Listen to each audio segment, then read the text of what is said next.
রব্বুল আলামিন বলে ইয়া আইয়ুহাল্লাযীনা আমানুত্তাকুল্লাহ। আল্লাহ রাব্বুল আলামিন ইমানদার বান্দাদেরকে ডাইকে বলে,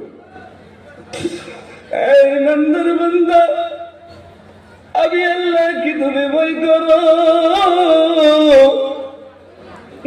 আল্লাহ গো, তোমাকে উপরে কিরকম ভয় করো? আল্লাহ বলে হাব্বু তুকাতি বান্দা ভয় করার বদলা ভরে ভয় পায়। বলে তুমনা বান্দা আগে মৃত্যুবরণ করিস না।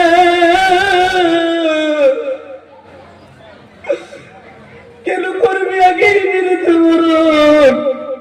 ইহান ছাড়া যদি পরিপূর্ণ মুসলমান ছাড়া যদি কবরে আসিস রে বান্দা,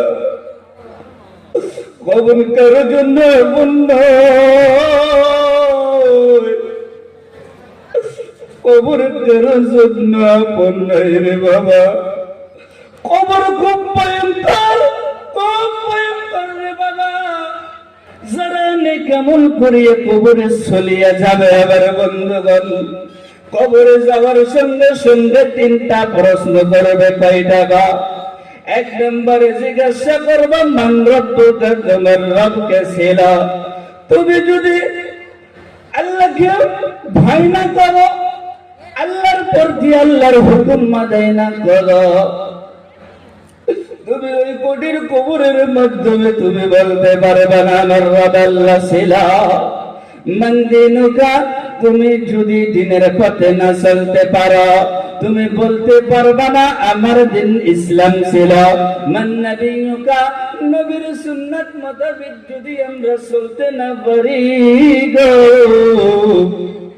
আমরা বলতে পারবো না আমাদের নবী হযরত মুহাম্মদ মুস্তাফা সাল্লাল্লাহু আলাইহি ওয়াসাল্লাম ছিলেন।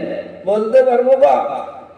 আর জন্যই আল্লাহ রাব্বুল আলামিন বললেন, বান্দারে আগেই মৃত্যুবরণ করিও না। কিন্তু কোরআনের অন্য আয়াতের মাধ্যমে বলে দিলেন কুল্লু নাফসিন যায়িকাতুল মাউত। আল্লাহ রাব্বুল আলামিন বললেন, রে বান্দা, মউতকে আমি ফরজ করিয়া দিলাম। কার কখন মৃত্যু হবে কেউ কইতে পারবে না। কেউ মৃত্যুর কথা বলতে পারবেন গো?